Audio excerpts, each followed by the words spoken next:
Hey, Pastor Scott here with the Daily Word. I want to read a proverb, Proverbs 22:9, to share with us this morning.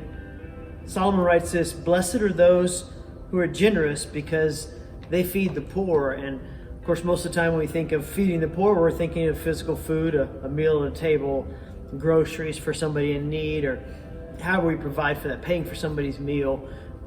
But there's a bigger principle at play here, that if I'm generous, I'm feeding maybe their soul. Maybe they need relationship, and my family just loves on them. Maybe they need hope, and I just feed them with the hope of the gospel. Whatever that thing that they're poor in, a generous person that follows Jesus and knows how much they're loved by Jesus and how much He's given us, they're going to feed those needs, and absolutely those who are dealing with hunger issues and maybe don't have enough, and maybe we even invite them into our home. So we're hospitable. We're operating in that gift of hospitality given to us, and then we're giving them relationship, and then we're actually feeding them a meal. So we're feeding the poor in numerous ways.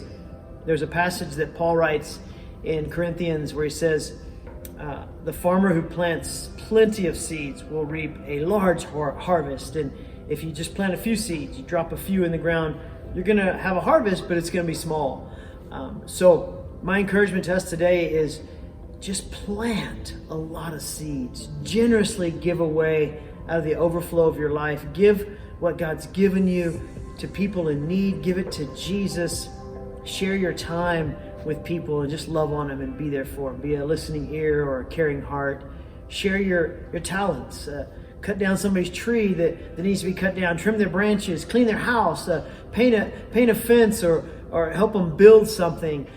Give away at church somehow, or even with your treasure. Give financially to those in need. Give to the church. Give to missions, so that more can be reached, and God can take that which is given, those fishes and loaves that we talked about earlier this week.